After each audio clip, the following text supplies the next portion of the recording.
thing, an event, and he's holding a posture for like 16 minutes, and then something was going to happen. And then he did it, and then but he gave up right at 16 minutes and nothing happened, so he asked me what he should have done. I said 17 minutes, you know what I mean? It just goes on and on and on and on. It just keeps, it's like the carrot in front of the horse, yeah? In my view. Yeah, I don't see,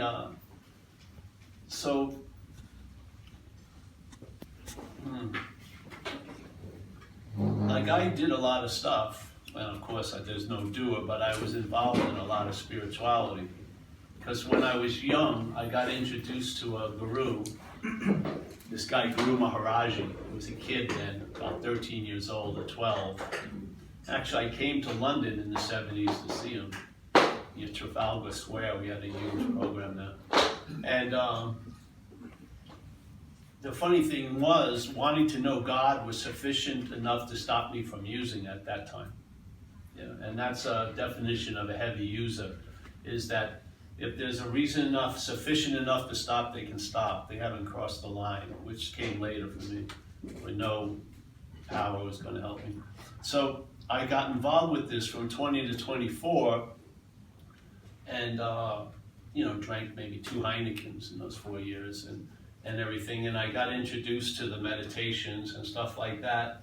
And I was pretty vigilant, yeah. And so then I went through a whole bad phase of active addiction because I got disillusioned. The weird thing was that I didn't meet him at first. I met he had like these older dudes. He actually came from a family that were gurus. It was like a franchise in India. Yeah. And he was the youngest son, and the father had skipped over. He sold out his own family, is it that guy?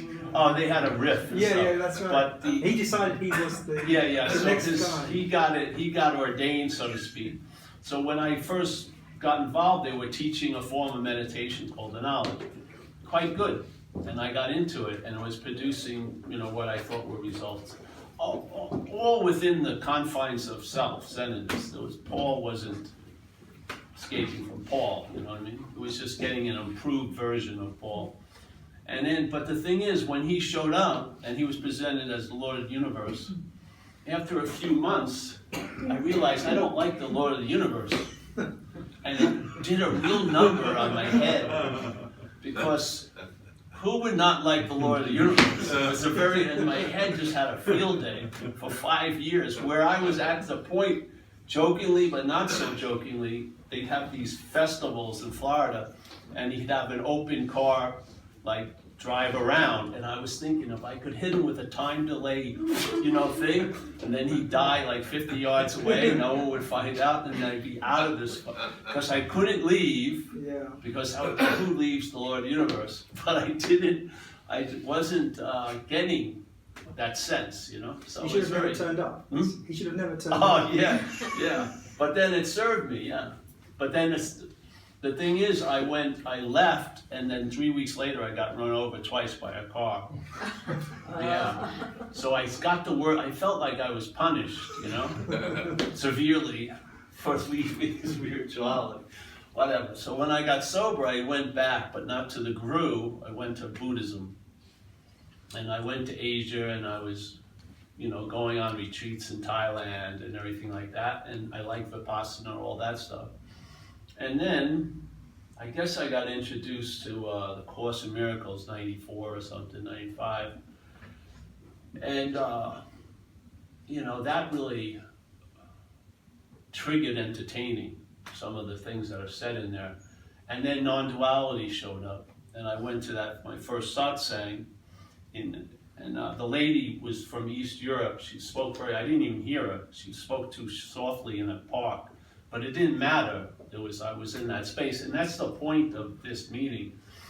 You don't matter really in hearing the message. It's not meant for you. It's meant to what you are. Because right where you are, seemingly, that's where what we are is, yeah? So it has its own ears, so to speak.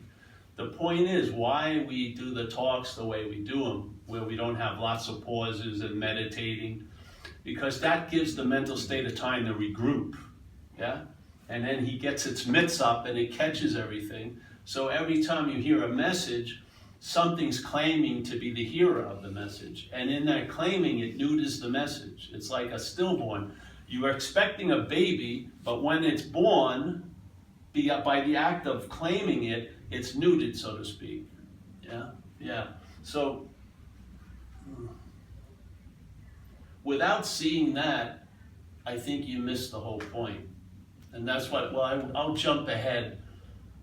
No, I'll speak about it. So I went into this other satsang, another woman, and I walked in there and I was motivated to share. And I said, wow, I came in here and I was observing my physical state, my emotional state, and stuff like that, and my mental states. But now I said, just by being in this room, I realized what was saying that it was observing the physical, emotional was a mental state. It wasn't me. So I was living with a certain set aperture, I was walking around. And this included realizations and stuff like that. But it was locked in, not knowing it. Now I could polish it as much as I wanted, yeah? But still, it was locked in a certain setting. And so when I saw that at that talk, my aperture opened up, and I saw what I was calling me as a mental process. Yeah. Now I left, and in the next few months, I saw that same heist about 8 times. So more openings would occur, whatever, and there was a subtle claiming of being the one who had the openings. But then the aperture would open up. See, this is what happens. It wasn't like realizations like this they're safe. Yeah, they're not threatening the system. The system can claim a realization quite easily. There's no forbidden territory from the mental states claiming. I thought spirituality was, and it isn't. It will climb over that spiritual electrified fence and fucking claim all you're doing to imply the doer of it, even non-doing. Yeah. So then this started to happen. So about 7 times it occurred. And then I got it like 100 monkey, right? Whatever arises is appearing before the camera. And it went like this, boom, boom, boom, and I saw this completely from another point, yeah? And I would say that's the behind the camera of what we are. And then there's the appearance of what we are in front of the camera. The appearance is never going to know what's behind the camera, because it is that which is behind the camera. You can't know what you are, you can only be what you are, yeah? So it took about 7, and then the 100th monkey went, Hoot! And so then I didn't have to go through it every time. It was obvious something was going to arise and claim. So when the territory opened up more and more and more, it shows up a little later but claims it. And in the claiming of it, it implies it was before. Yeah, that's the heist. So I was having these experiences, and then I didn't read that many books, but some of the books I read, they seemed to talk about this, and they presented it as the problem or the greatest mystery. And so that got my attention, because the greatest mystery or the problem is signifying it has some importance, yeah? And how they describe it, like Ramana, in a lot of his shares, in all the books that are written about his talks, you'll come upon this idea. And it's the idea of that presupposing of a non-existent thing, which is this, yeah? Now, I had a very strong experience of this when I was young. I had an Uncle Fred who I liked a lot. He used to give me money at the relatives' parties. I was about 9 years old and he passed away. And my mother took me to the funeral, and was an open casket. And she says, do you want to say goodbye to Uncle Fred? I wasn't that keen on it. But she dragged me up there, and I looked in, and it just was obvious that ain't Uncle Fred. Yeah, the body was there that I was assuming was Uncle Fred. I was believing was Uncle Fred, but with the body that I was believing, without the animation, it was obvious that ain't Uncle Fred. Yeah, that's it. So the presupposing of a non-existent thing, this is the non-existent thing. Yeah. this does not exist in and of its own power, right? Yeah, it's like the glove can do all these movements, but it's the hand that's animating it. Without the hand, there's no life of the glove. Yeah? The hand. So what happens, I'll use that example because I like it, of being in a world that only has one sense, and that's the sense of touch. Yeah? So all you can do is touch, and that's how you know things. And there's a scripture in that world about, and it describes nirvana as like falling into a giant haystack of rose petals, yeah, the softness and da. And so you believe that to be true, and you're searching for it. But see, everything that you come in contact with is interpreted by the rough glove, yeah. So whatever you meet, the thing you're meeting doesn't really impress you as much as the interpretation through the glove, yeah. So everything that I touch is actually defined by the glove, not by the thing I touch. So what would happen is, okay, I arrive at nirvana, let's say, but then the rose petal feels just like every freaking thing else. So now I don't have the sense feltness of it, but I believe firmly it's true, and to me that's fundamentalism, that's dogma. And like in recovery, in the AA, or I mean in non-duality, I think there's a lot of non-duality Pharisees in a way. They're very clear on the letter, but they don't get the word of it, you know? Because this place is sloppy, yeah? And you're gonna use the word I and me unless you write a new freaking language. And it's just, it's weird. It's like their sphincter is very tight. But, so, where was I with that? Oh, the thing. So the point is, what would happen? Would you want to convince the glove about this other heaven of a softness and this and that? Or just convince the hand it's not the glove? As soon as the hand could see a difference between it and the glove, the next possibility is, hey, I can take myself out of this. Yeah? That's the whole message. This is the whole thing. We can say it 8,000 different ways. And I don't know, after that, I don't know what you're going to do, but at least the horse will be in front of the cart. You know, at least you'll have like in Zen, blue will be blue, red will be red. And I truly believe that, because this is what happened with me. I could have gone on 30, years of incredible dissertations about tons of shit, but I've never left this point for years now because I don't see there's any point to it, to tell you the truth. Because if you're trying to talk, you must have this experience. If you come to satsang and they describe what we are, what's the dominating influence? It's who's hearing it, not the description of what we are, but what we're not's hearing it. And what we're not will reign supreme until you see you're not that. Yeah. It will claim to be living your life. It'll be claimed to be the one who heard the truth. And it's fucking very fast, the process. I don't think you can do a process that will get you before the process. At least in my own experience with it, and it didn't, I had no idea that heist was going on when I was in the field of practice that I thought there would be no heist could get away with anything here. Yeah? I'm just going to practice, and it's going to bring me to a point where I'll have realizations, and in a sense, I'm going to get an advantage, basically. So I believe if you felt today content and satisfied and had an ease and comfort, a lot of your searching would stop. I think we're just misnaming things. We don't really care about enlightenment. We just want to have an ease and comfort in our circumstances and our skin today, really, I think. Because I thought I wanted all that, but it was mistaken. All I wanted was to be chilled out. And the thing is, I can't get chilled out with my own interests. It's losing interest that allows it to all seemingly settle and stabilize. It's sort of, what happens is you lose the need to be liberated.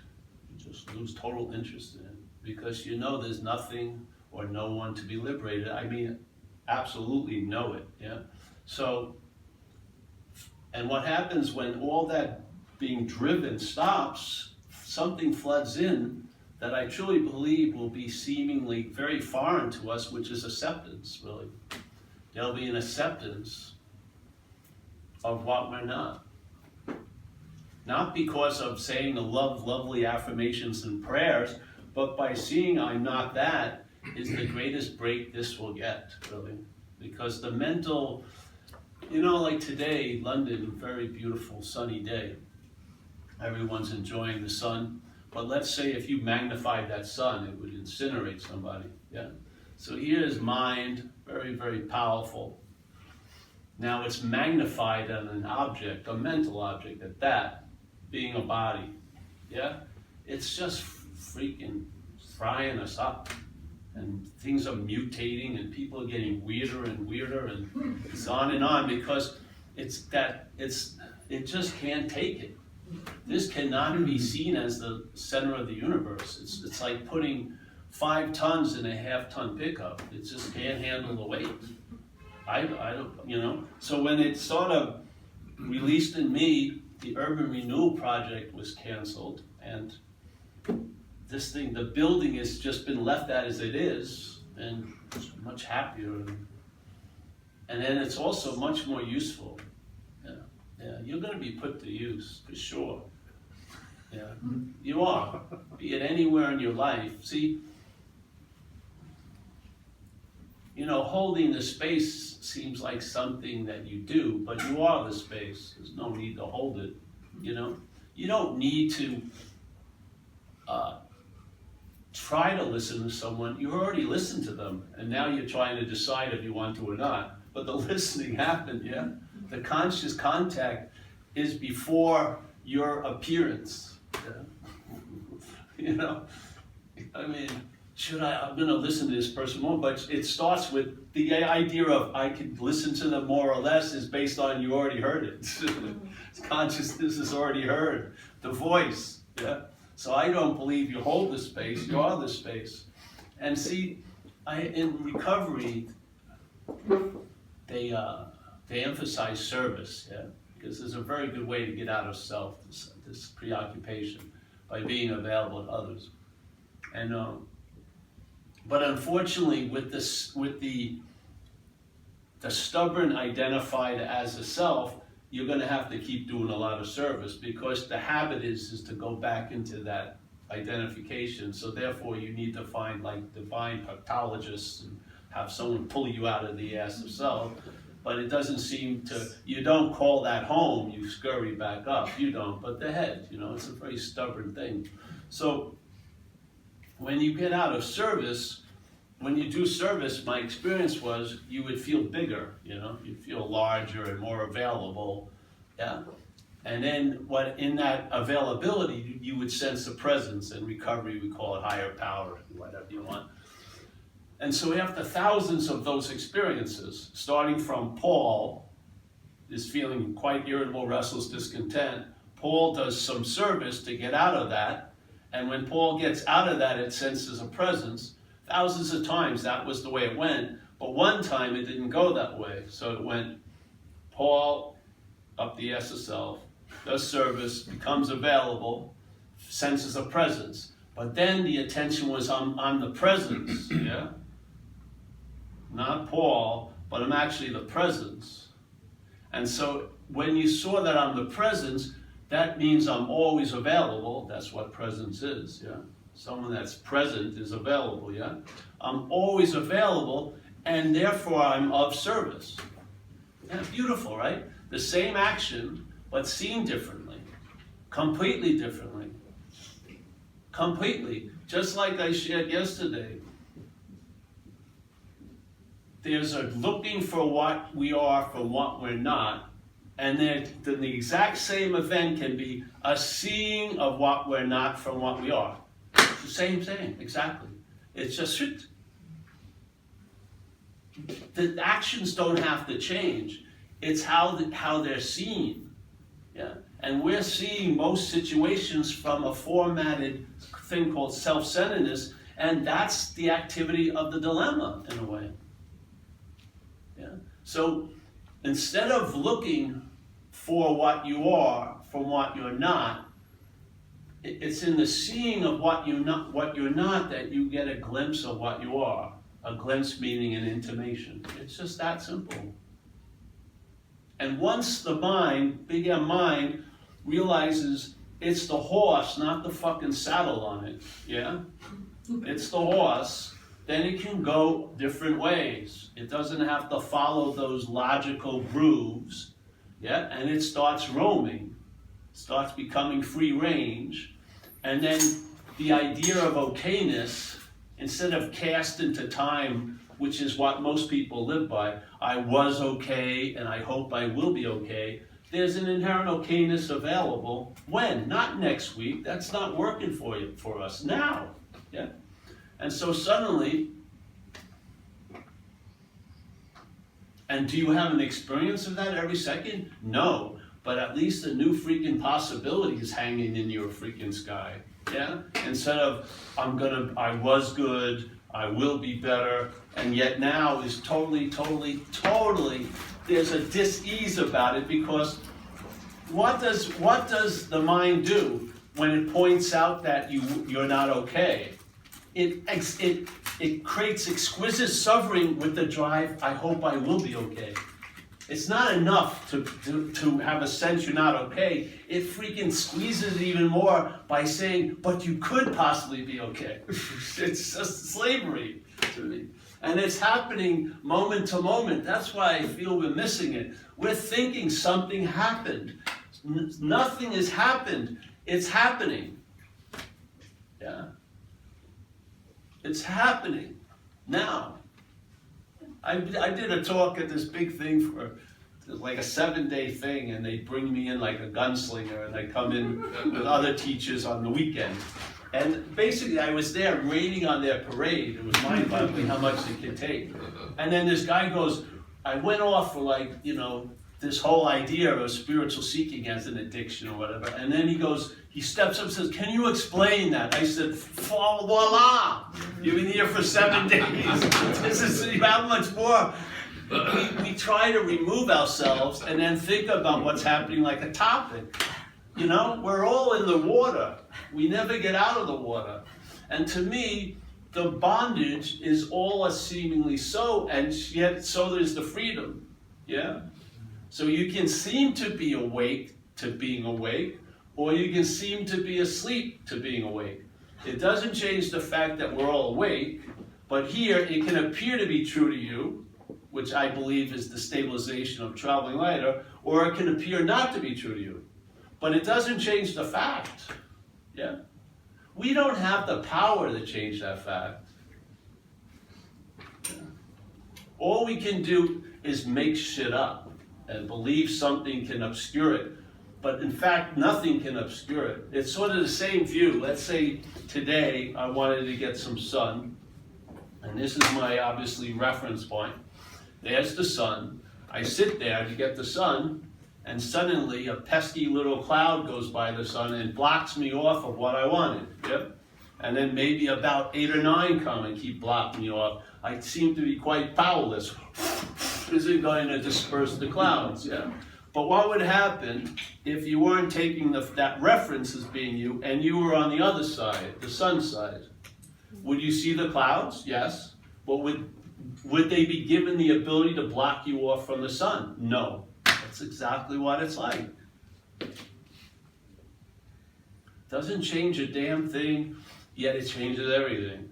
Because now you're not looking at it from a myopic view. The view's a little larger. Yeah? And you are what you've been looking for. End of story. Yeah? Or as St. Francis says, what's looking is what you're looking for. It doesn't say what's looking and then 50 pages of requirements you have to fulfill to be what you're looking for. It says what's looking. It doesn't say who's looking. What's looking is what you're looking for. And period. There's no page 2 in the book. It's just basically here. Let's drop this one on you. What's looking is what you're looking for. Where? Exactly. You can't see what's looking because you know what's looking. You can see anything else. See, this is the dilemma. We keep applying the way we hunt for shit out here to that. You can't hunt for what you are. You're the hunting of everything else, yeah? This stubbornness of trying to apply the way I got that job was working, doing this and doing that. It's not going to work with this because you are what you're looking for. When? Now. Where? Here. And every place and at any time is still defined as here and now.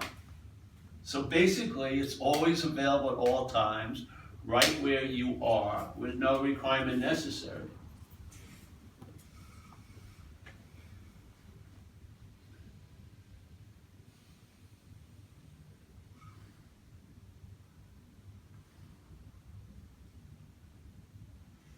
Could you imagine if you had stars in a very claustrophobic sky, very small, with a couple of possibilities, and you just hunkered down to that, and you believe that, yeah, and you try to do the best you can with that thing, having no idea what was going on. Can you imagine if someone said there's a skylight in that, and then you'd see a much huger sky, or maybe you only see a little bit, but the possibility of how unbelievable it was.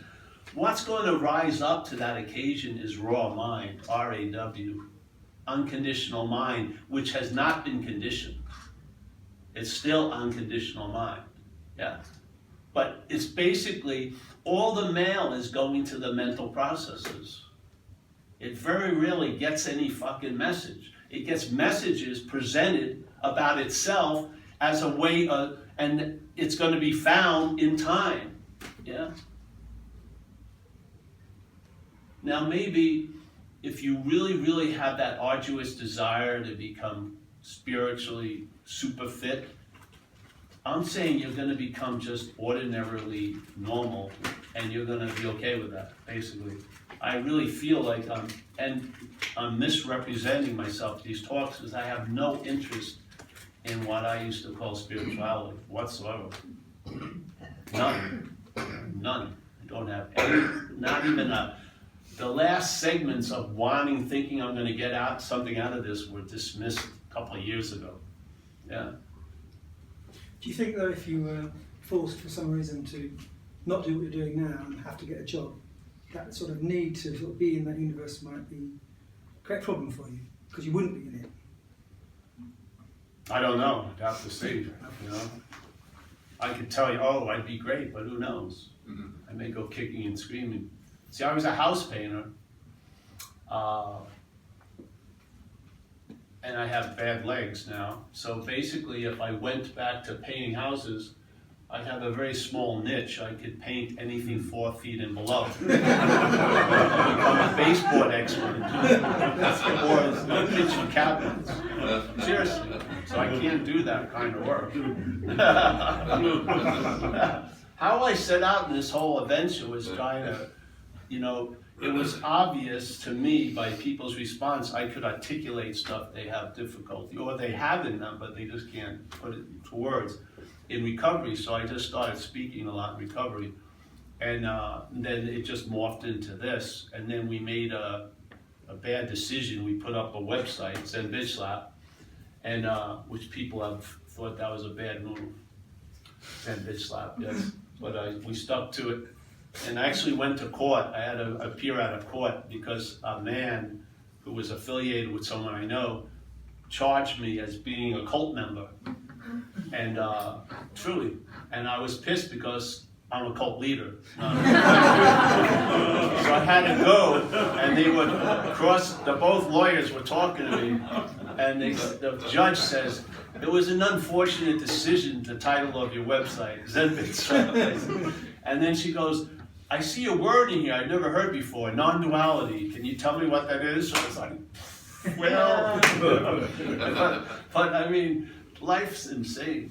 You know, I've been cross-examined for 30 minutes, but so you don't know what's going on. I'm sure I'd find another job. Yeah, something would happen, it always does. Yeah, yeah. One thing I lived by in recovery was, they really say that if you perform its works well, which is doing service, talking about the higher power, and stay close to it, which is you can't be far from it, it's everywhere. So there's only one requirement, you'll be basically taken care of. I took that to heart, and it's proven to be true over the years. Yeah, so I don't know, I could go back to male modeling. I got some niches I could fill. I'm the only person here that can say I can see my back by looking at my leg. There's a piece of my back on here. Wow. And there is people who like this kind of shit. I have a lot of scars. I'd have a new career. Hey, weirder things happen. So I don't know, no. But what happened is we put that website up. I had no intention of speaking outside of recovery. And then people got in touch with me who weren't in recovery and asked me to go places and speak at things. And then when I first came, I said, these people, money and stuff. And sometimes a lot of spiritual seekers have a certain level of affluence. Yeah. And so, you know, and I wasn't motivated to talk to them because I didn't think that they were fucked, really, basically. But then I saw the spiritual addiction. Yeah. And it's a trip because there are no interventions at these meetings. No one comes up to you and goes, all right, you gotta leave satsang. You know, you've had enough.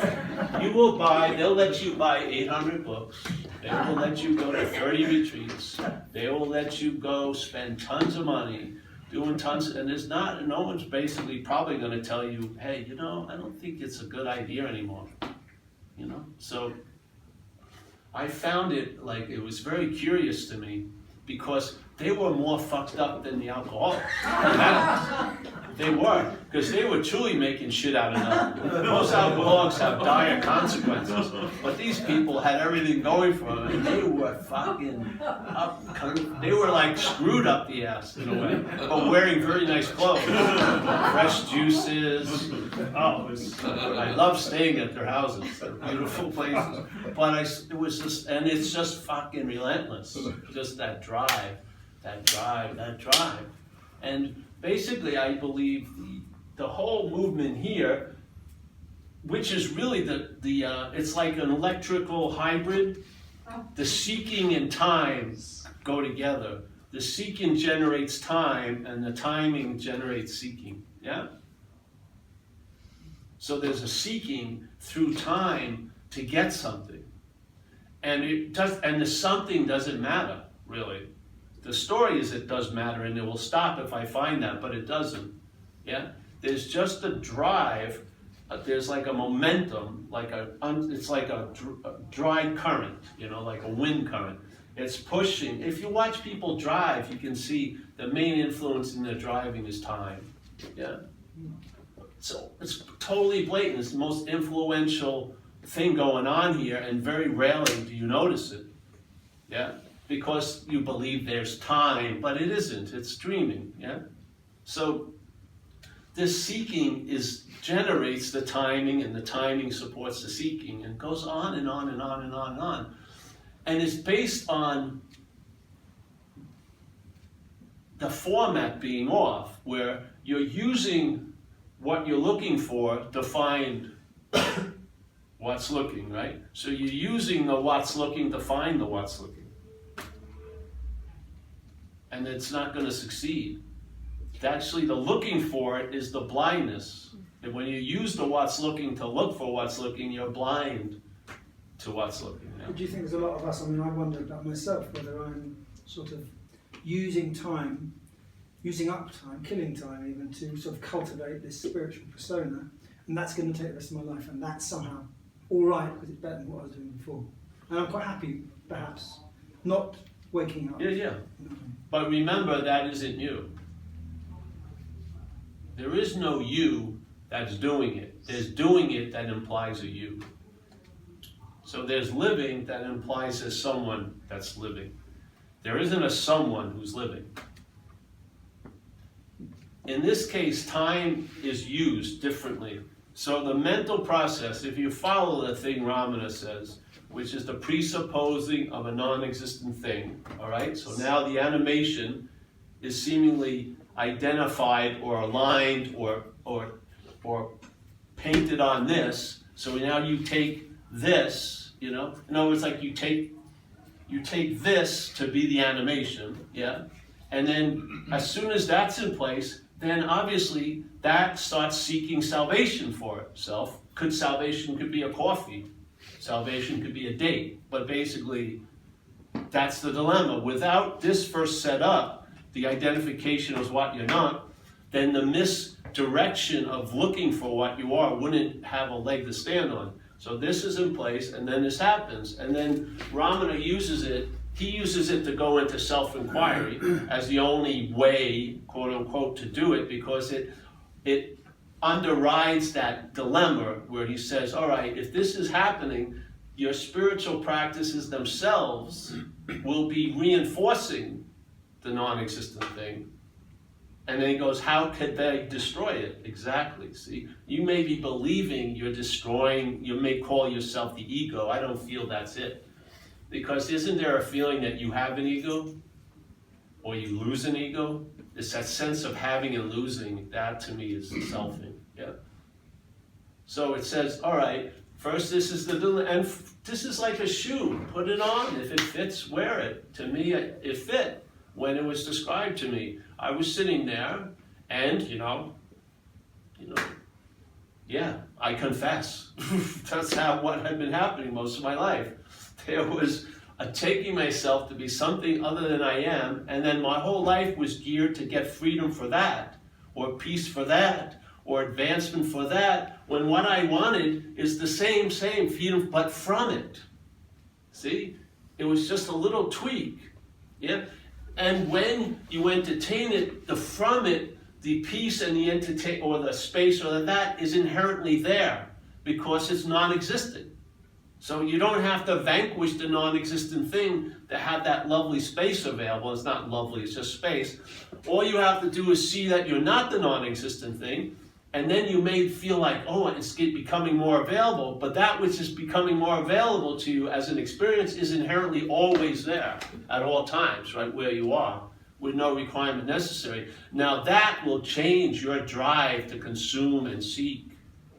If you knew the product was always available at all times, right where you are, you wouldn't be fucking shopping for it, yeah? You would be entertaining it. It would cut out the whole basis of all advertising when it comes to spirituality. It's like, you're fucked somehow, but inherently you can become unfucked, but it may take lifetimes. And then maybe the first thing you have to jump over, the body has to be purified. Well, something that shits every day is going to be difficult to purify. So how am I going to, and who's going to tell me when it's hit the level of acceptable purification? Really? And if you do, and you eat a burrito, it goes down again. So how am I going to get to that first level? And then, okay, now it's going to take me lifetimes and lifetimes. I don't care. I just want to be okay now. Really, I don't want to have any more installment plans. I don't want to do, not when it comes to what I am. If it's not always available at all times, then it ain't worth anything. Yeah? I don't want to have to move 1 inch to acquire it. Because if you feel like you acquired it or did something to get there, you're going to believe very easily you could do something to unget there. It's just, no. That's why I say, I'm sure a lot of people say, but the freedom is prior to the bondage. Yeah. From this end, it's going to look like it's going to be a conditional freedom. First, the bondage has to be dealt with, and then I'll have an experience of freedom. But from here, it's seen as an inherent possibility, and that there is no bondage. Same, exact same. But if you're here, it looks like, all right, I got to get out of the bondage, and then I'll have a sense of freedom. But probably going back into bondage sooner or later, yeah? Because from here, all the solutions are of time and condition. But if you see the same thing from here, if you see it, the bondage from here, it's an activity, yeah? The mental state is in the activity. Watch. If attention goes into the head, the thought stream, you'll always catch the thought stream, the perceptual interpretation, and memories. You'll catch that whole system because you trigger the whole system. It's like walking into the amusement park and everything goes on. As soon as you arrive, it all gets kicked on. You're like the switch. Yeah. So the attention goes in there, and you'll find it in the act of being identified as a self. It's not like a slow striptease. You'll always find it in the act of being identified as a self, as a long-lasting, independent, separate entity. It's an activity.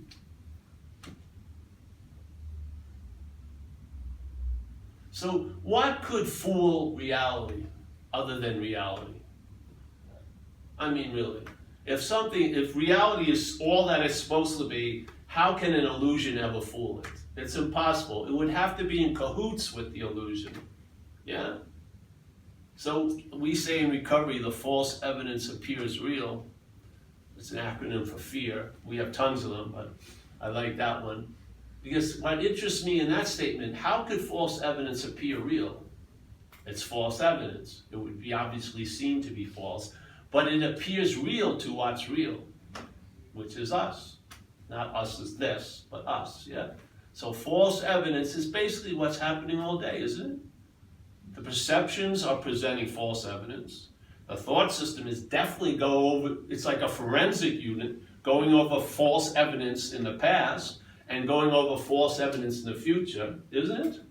And the memories picture you as a body 30 years ago, 5 years ago, and it also does the same thing. It pictures you as a body in the future. Why is that? Why is the head so preoccupied with yesterday and tomorrow? Because it remembers you as a self by doing that. The sense of being an individual entity it doesn't have its own light supply. It has to be produced by a reflection.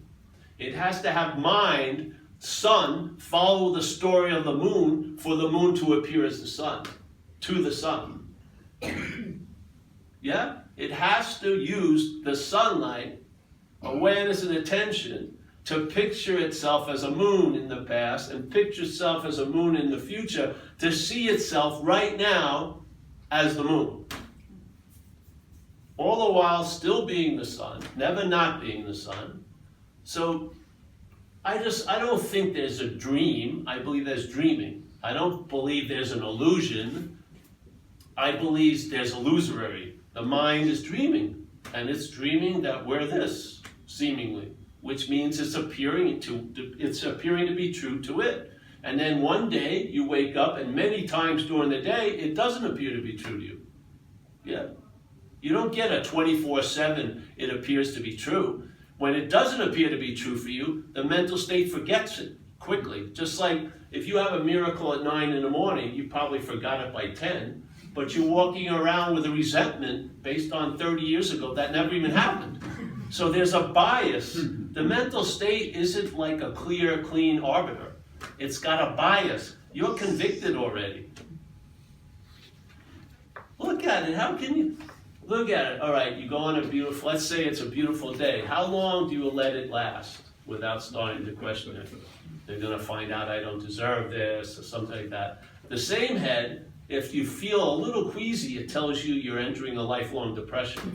Why would you want to follow that theme setter day after day after day? Why? Because the act of identification neuters the most and the only possibility, which is being free from it. You're identified as it, so all the time we're entertaining freedom as that.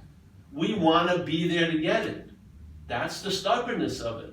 The act of identification neuters the possibility that you're not that. I had it cleanly. My 9th year in sobriety, something had already occurred, but then I read this statement, being convinced that self manifests in various ways, and I saw self as something other, yeah, like clear as day, and as soon as that occurred, another possibility came immediately available, which is I can be free from it. And suddenly, in this life, the horse was finally in front of the cart. I wasn't trying to get out of me as me. It's really that simple. And basically, I humbly believe if you go to talks 8 years ago, they're the same talk. People who see me for 11 years, they call me up, is anything new? No, nothing new. Nothing new. Have you added? No, haven't added anything on. Because I humbly believe, in my own experience, and I get the downloads tell me that without seeing this, you're going to be looking from its effects. Yeah. You'll be taking the shadow as you, yeah. So and then I come to these talks with the hopes, I don't know. Yesterday I was really ill. I've been really ill in 2 hours. Man, I went into a wild state last night. Way too charged up. My head was like a thermometer that was heated. Yeah, so I'm gonna calm down tonight. 2 hours was mind-boggling. The talks at home are like 30 minutes. Now people just drive by. They just need an easy reminder. Yeah. And you know what? The people that know me for a long time, they can say a lot of things, but they have come to a point of traveling lighter. And after a while, you just realize that's all you really wanted. Just to travel light. It doesn't say it's going to be, a rosy day every day. It means you'll travel light over whatever geography that this thing has in store for it, really. And after years of it, you realize that's all I ever really wanted. That's all I could ever really hope for. Because you're not going to get out of here as you. It's impossible. You can't transcend an imaginary place.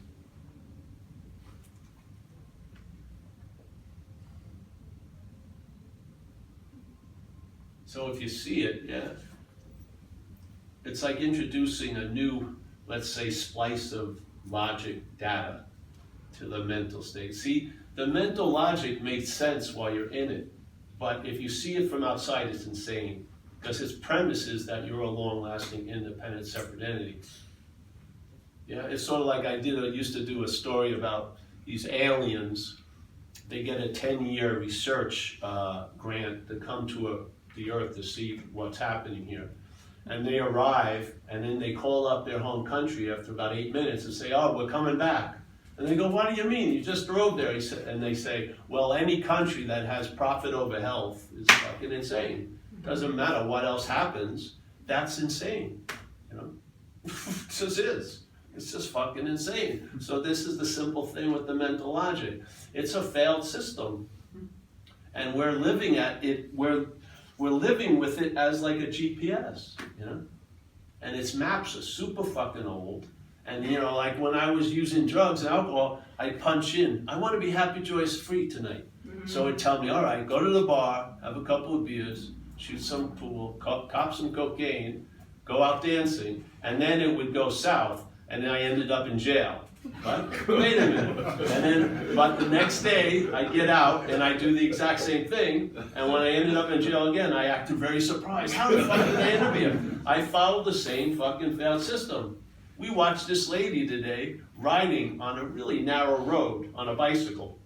And she was looking at a GPS on a basket. And right next to it was a little bit of wood, and there was a whole bike path. Right there. And I'm saying, I bet you she has total faith in the GPS. She sees it, the bike path, cars are going right next to her, but I'm fucking following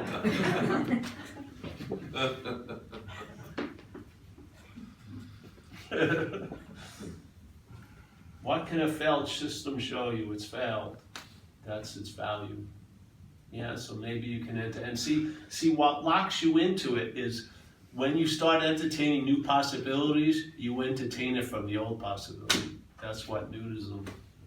Yeah? What enters the system gets morphed into the system. Nothing is going to destroy the system from within. It's going to morph into it. It's the priorness, yeah? It's what you are. In recovery, we call it the pause, or whatever you want to call it. That space before thought, that's us. That's you showing up. And actually, you never show up in your life. That's why you're missing it, because you've never not shown up. Really. You think this can show up, it's always going out. You are constantly here, completely. And that's why we're missing it. We're waiting for Paul to show up. It doesn't show up, it's here. Yeah. And that's the thing about getting into the moment. You can't be out of a moment. Why work so fucking hard to get into something you can't be out of? And why work so hard to get out of something you can't be in, which is self?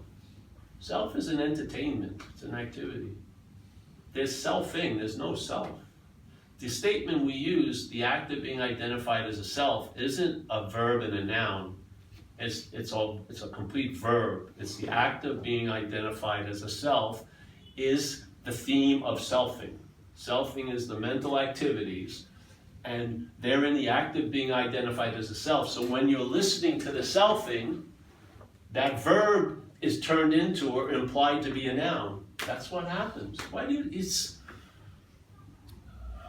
Some people really love Ramana, and maybe there's different translations, but in the one I know, it says the presupposing. So it's not just supposing, it's presupposing, which means before, yeah? So when the supposing by the mental states imply that you're the doer, yeah, they come after the doing has been claimed. And then you, as the doer, is presupposed. Yeah?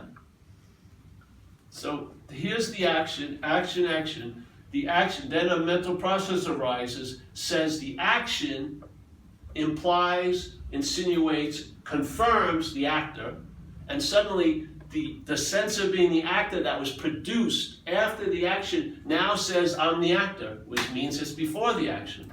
That's the robbery. Start seeing it, and it won't complete its mission. It's going to keep doing it. This isn't about like changing the circulation of the blood. The mental process is going to keep doing what it's doing. But at least your interest will lift off of it. Because when you see it's not about you, you'll lose interest in it. And that interest is going to go somewhere else. And to me, it goes to right here and now. So no matter if you like it or not, you're never getting gypped. You never get gypped anymore. So, any more questions? I'm not going to go long tonight. I'm a little tired. So, any questions? Well, let's get some question. I don't want to cheat you. You came all the way here. I'll give 10 more minutes. So. Yeah. Slightly off topic a little bit, but do you ever still experience any kind of sense of gratitude that Sure, this has definitely. happened? The experience level is the action figure. So yeah, for sure. To me, like high levels of action figurehood is surrender, realizing it's not managerial quality, gratitude, compassion, empathy for others. Those are probably the best it's going to do, because it's a limited version. Yeah, you can't put a Ferrari engine in the Toyota pickup. It's just not going to work out well. So, but to demand it's supposed to be better is just way too much work. But yeah, on the experiential level, man, I had a hell of a night last night. I got a bad chest cold before we left, of course, Take a 10-hour flight, not sleep. And then, man, my chest just went crazy. I think it's heavy, high allergy season here. And the funny thing is, I got an allergy shot before I came. Seems to not know about the allergies in England. Not recognizing that. It's just been, so I got home last night, 2 hours of fucking amped up. Because there's an energy, powering through. And it doesn't give a shit about the body at all, yeah? It's cool in a way because when it's really running, you don't have any sense of what your body or... See, it was weird when I doing the talks in AA, started when I was 3 years sober, 30 years sober now.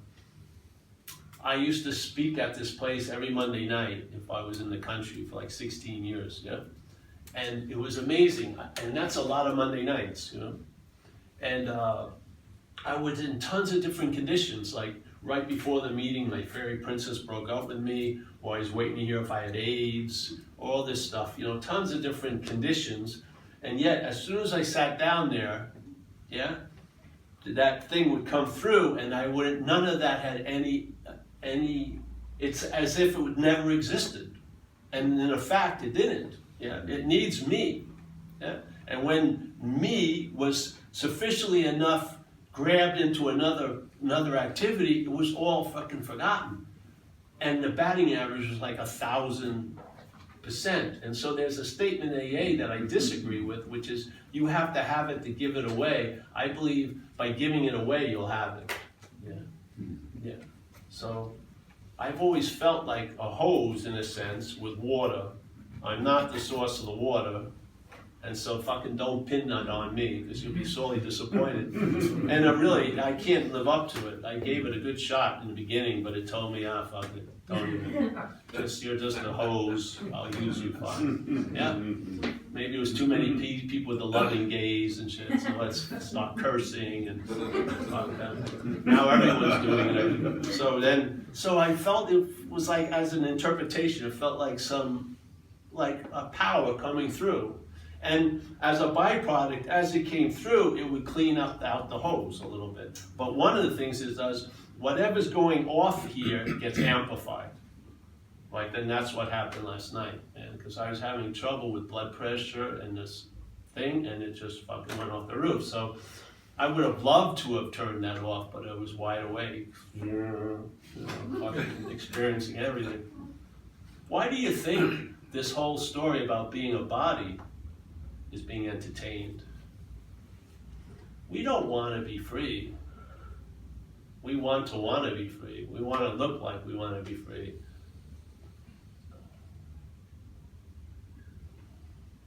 Can I just ask you, you mentioned earlier about the Course in Miracles. Yeah. You said you came across it in 94 or something. Yeah. And then, I don't know if I missed what you said about it afterwards. Do you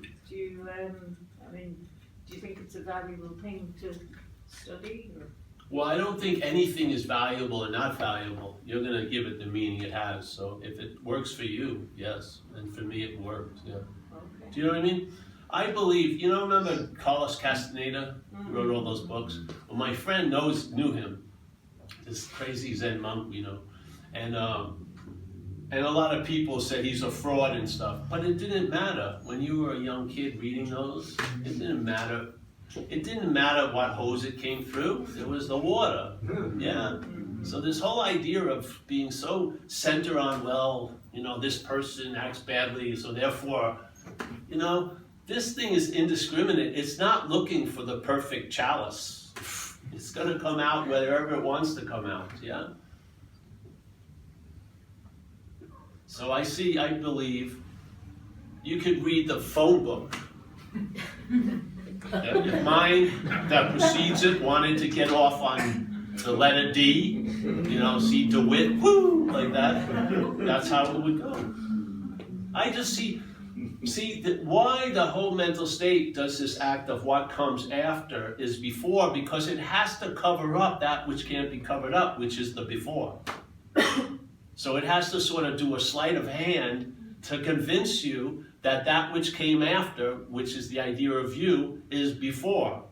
And it's got its own little mimicking of I am, which is I was, as Paul, I will be Paul, therefore I am Paul. It can't arrive at I am, because it isn't. It arrives at a fucking made up I am through time. Yeah? So the head is constantly remembering us as a body. Everything that's claimed, like every thought, it's framed as in a body idea. Every feeling, the body idea. Every action, the body idea. It's like we live. See, all this may change, but the frame never changes, yeah? And the freedom is beyond the frame. And in beautiful, it's not beyond the frame. The frame is appearing in the answer, in the solution. The frame has no ability to obscure what is to what is, yeah? So if you're here, maybe it could be seen as a statement in the Course, which is you and I are the dreaming of the dream. We're gonna dream ourselves out of this dream, and as we do, the dream will get happier. Yeah, this to me is a form of dreaming yourself out of the dream, coming to these talks. Hopefully, yeah. So, any more questions? Well, do you meditate still? No, So, but I'm meditated, that's, really. yeah. That, see, awareness is constantly meditated. It's meditative. It doesn't blink. You don't need to do awareness. See what you're not and you'll sense the awareness, yeah? So to me, I had to do it today because I'm fried out. Didn't have to, I laid down for an hour and a half and just went in. But I don't, prepare and this is I just laid in a bed and just trance out, yeah. So no, but you could, there's nothing wrong. For me, it was just, this has inherently got a slacker attitude, you know? It really doesn't want to do much, it really doesn't. And it was doing a lot because it was trying to seek permission, because it was un-okay not to do stuff. And now it's just totally okay, you know? Yeah. So rather than the kind of seeking enlightenment or anything, it's just like, I'm just going to chill out for a bit. That's the mindset? Yeah, It's just like, Yeah, and it's all for the body anyway. My body's exhausted, it's good for blood pressure. Meditation, yeah. But it could go any other way. Just from my own experience, see, the seeking for me was really, you don't see that most of what you're doing, all you're moving towards is predicated on what you're moving away from. There's a moving away that you're not noticing that causes, and then it appears like you're moving towards things. And you may think you're doing it but a lot of times you're just trying to get out of something, yeah? That's quite uncomfortable. And if you use, see, because we are what gives everything the meaning it has, like I see it with non-duality, if you try to use non-duality like a skillful means, it backfires. It just doesn't seem to work, you know? It's not gonna make it feel better when your girlfriend leaves by saying, there is no girlfriend. It's really not. It's not gonna fucking hold water. You might as well just call a friend and cry on their shoulder. It would be much more efficient than, there is no girlfriend, there's no Paul to be, whatever, no. You can allow this to be any way it wants to be if you're not that. If you think it's you, there's a lot of fucking judgment and critiquing and, but this is, to me, this now, it's like if you had a surveillance camera on this, it would shut off like 30 minutes. I'm not doing anything. I'm like grazing every day, the same basic things. There's no need for a highly observantness, yeah? So it's more like a relaxed, free range type of attitude, yeah? Like spaciousness. The aperture has opened to the point where you can't see the rim anymore, yeah? It's not like a pair of glasses. It's open, yeah. And being doesn't demonstrate much effort or thought. Trying to do yourself in the being will exert a lot of effort and thought, but being doesn't exert any effort or thought, because it's being what it is, So awareness is being what it is, yeah. Like any second of the day. Maybe the solution wouldn't be trying to ratchet it down into a focused, concentrated, laser-like beam, but a more dispersed spaciousness, yeah? Like in Dzogchen, they call it relaxed awareness, where you just, they like to sit on the ground and look at skies without any clouds, because it gives you a sense of what mind is like, yeah? And I always use that old example of sky-like, because it's an amazing, the sky, a lot of shit appears in it, but none of it affects the sky. Yeah. You know, millions of clouds have appeared in the sky, not one of them parked in the sky. Yeah. You know, it rains, but the sky doesn't get wet. Yeah. Planes fly through, they never call the tower. I ran into a big chunk of sky. And basically, you know, 4th of July explosions don't rip it up. And that's how I feel about everything. I feel everything is happening, but nothing ever happened in a sense, because we're the only happening there is. So everything is appearing sort of in us, not to us, but in us, yeah, as the big, yeah. It seems to bring a certain lightness, because I'd be dead, yeah, totally. I was really fucked up as a kid. I was very smart, but very weird, and it mutated to a point. Because I went on a lot of retreats, but they were cocaine retreats. Where I would be up 10 days, I wouldn't be eating, my head was quite furious, and a lot was revealed, but the key wasn't there, you know. I saw a lot of the head, but the key wasn't available. So, and you know, I was in, at the end when I was using, I was getting arrested like once a week, pretty much. I couldn't live. If I was trying to manage life out here, it always ended me up having to be managed by others. I have to be supervised, go into a program or to jail or something. I just couldn't live life on life's terms for a day. I was outmatched, so to speak. And even when I got sober and stuff, there was that gnawing. And you know, that's been totally dismissed completely, which is mind-boggling. So that's why this has become the last answer for me. It's been years and years now, and I haven't found a need for another answer. And I haven't tried to turbocharge it or extreme radicalize it or try to synthesize it with something else. It's just, it negated any need for any other answer. That's a damn good answer. You know, and so I'm just entertaining it and just keep going and going and going. You know, phenomena rolls on, as I said. Do you ever feel like drinking? No, never. Never had a feeling or a thought for 30 years now. That was an incredible demonstration in this life. That something could do for me what I can't do for myself. Because gets me nostalgic.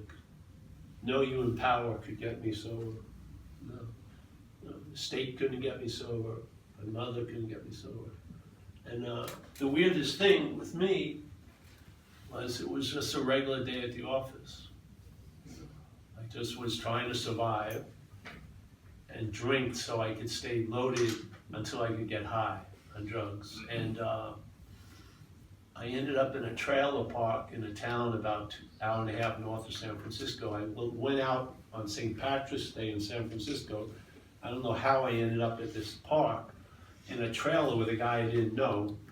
We weren't horizontal, vertical, sitting there. And not that there'd be anything wrong with that. But he had a big head and bulbous and face, varicose veins, and we're drinking a cheap vodka back there called Royal Gate. And something happened. I looked at him and I said, this guy's a fucking bum. And lo and behold, he was looking at me like I was a bum. And my head stopped, which I didn't think was possible, really. It just stopped, and it was almost like a portal opened up where I couldn't see, and something downloaded, and it was like a CNN news flash, like a headline, no story, and it was, I'm fucked. Yeah? And it didn't, and it wasn't presented to the head, it went to the innermost. That's the word we use in AA. Because the head would have just neutered it, but I didn't know where it went, because I wasn't familiar with that, wherever it went.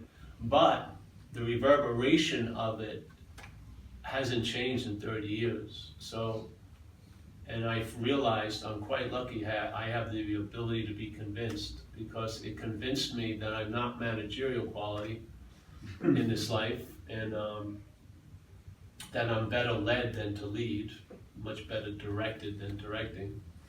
And of course, I was a master of change, but it wasn't directed change, which to me is growth. It was just fucking chaotic change.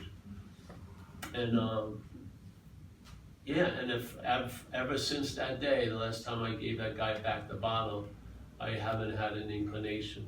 So in AA, we have that statement on page 84 of the text, which is, you will have an experience that the problem will not exist for you, which is an incredible fucking, for that thing to be so influential and not to exist for you is a damn good solution. It's worthy of the term solution, yeah? But see, there's a hook there, in my view. It will not exist for you every once in a while, yeah, because it's an experience. But if it doesn't exist as you, that will stabilize, yeah? So if you see the root of the problem is identification as self, the experience of it, that problem doesn't exist for you, will stabilize into a state, yeah? So now I feel surrendered. I don't have to surrender every week, surrendered. And that was an incredible demonstration, because it would be difficult to fight thoughts. If I had an urge, I always followed it, but for the urge to be removed, it's just mind-boggling, and it's never come back. Maybe it will, who knows, but 30 years it's just really mind-boggling. So you see something can do for you what you can't do for yourself. We're on a surface level. This is on the consequential level. Yeah, the dice have already been rolled. You're just a Buddha on the Monopoly board. You're not fucking rolling the dice and deciding to go to Baltic Place or fucking Boardwalk. You come to with a big story that you had something to do with it. But fact is, it's not true, yeah? Sort of like, there was a ride in Disneyland where people get on it and you're going through these jungle waters and, but you should have known when you got on, there was like 8, steering wheels. And everyone sits in there, and then you go one way and a hippo comes out. And so and everyone's going, oh, I got away from that, but it's all controlled by a fucking computer underneath. But they think they've got something. It's sort of like our day, basically. So, but yes, that's what happened with me. Yeah. So, see, I didn't come here, I didn't get sober from Bottoms. Bottoms I lived in. I invited you over. I got quite familiar. We're very adaptable, I can adapt to a hell pretty easily. Like when I was out there, if my right arm was bleeding, I would just look left all day. Just avoid everything. You know what I mean? This is the thinking. This captures it completely. And it's not just addicts and alcoholics. So I had a court date. And I was afraid of the court date because sometimes it seemed like when I went to court, I went to jail. So I wasn't that keen on going to the court date because I don't want to go to jail. That's the logic. So I go to the great Greek oracle up here and I say, oh, wise one, what should I do? And it tells me, just don't go to court. I say, okay. And I followed it many times, so I don't go to court. And October 9th comes by, and I'm chilled out drinking, and I'm all those jabokes are sweating it out at the courtroom. I'm hanging out. I'm successful once again. But about 2 days later, I'm driving my girlfriend's car, and the police pull me over. And they walk up and they take my registration in America, and then they sit in the car for like 20 minutes. I mean, they must have a novel about you. And there's a little concern because you've been arrested a lot. And then they come up and if you hear this, you're going to jail. It said, please, Mr. Hedderman, will you step out of the car? So I get out and I start throwing a tantrum. What did I do? He says, you have a broken taillight. I said, I could get that fixed. He says, no, but you missed a court date and now a bench warrant has been issued. And when you have a bench warrant, as soon as they see you, you go directly to jail. So now, see, I was afraid to go to jail. I listened to the failed system. Now I'm in jail, and instead of one court date, I have 2 court dates. And this was just a typical day of many days. We're fucked. It's a failed system. We're being led by a failed system. We are devoted to the thought system. We didn't have any choice, did we? Well, when I was young, I didn't have any choice. Well, there isn't anyone to have a choice. All right, well, Yeah, you're the effect. You're talking about how it is with the idea that you were there at how it was and you're gonna be there at how it's gonna be. But we're Johnny come lately.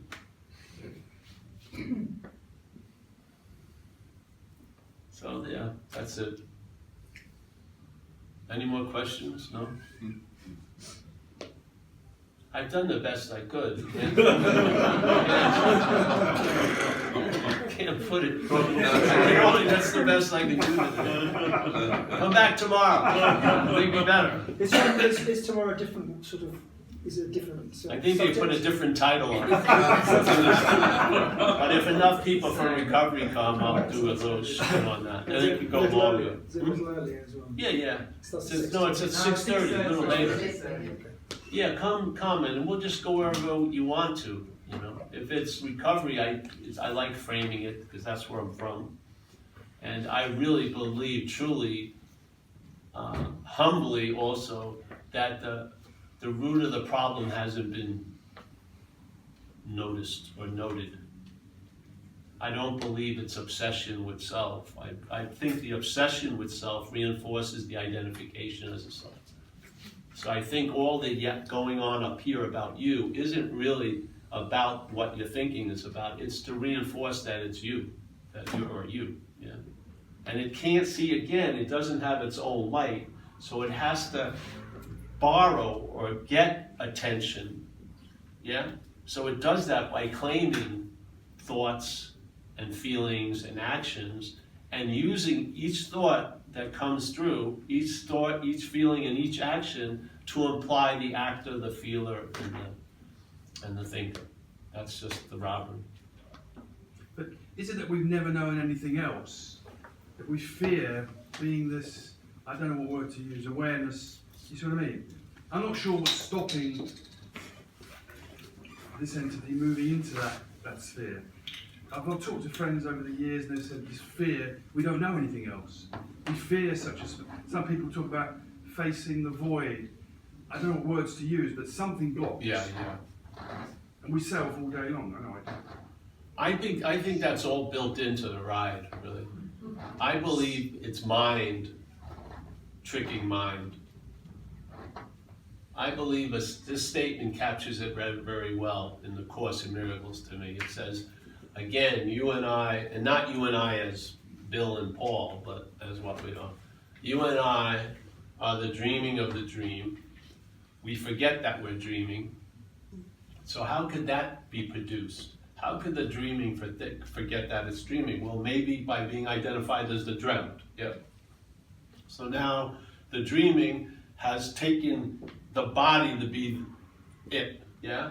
So you now are that which is as the body. So the dreaming identifies as the dreamt, and then suddenly a whole new paradigm is available as soon as that's in place, which is everything that you're dreaming, like thoughts, feelings, actions, this and that, now have the ability to affect you as the dreamt. Yeah? They call them causeless effects. So we're experiencing causeless effects. There's no real cause. This is dreaming. What is dreaming? Just look at the simplest part of everyone having a subjective experience. What is that but dreaming? Or that placebos work just as good as medicine. What is that but dreaming? Yeah? How could a placebo work just as good as the $500 pill when you think it's the $500 pill? If you said it was the sugar tablet, you would probably never have an effect. But you precede everything. This is dreaming. I mean, it's just because we think what we know is dreaming, which is the one at night, while you were in that, that was as real can be. You only have a sense that it wasn't when you enter the awake dream. So, and in a way, the awake dream gets away with being dreaming by saying, that's dreaming. Yeah? It's sort of like being the robber and going, he did it, you know? Yeah. So now you realize, oh, I was dreaming last night. You don't realize, you think it was last night. This is dreaming.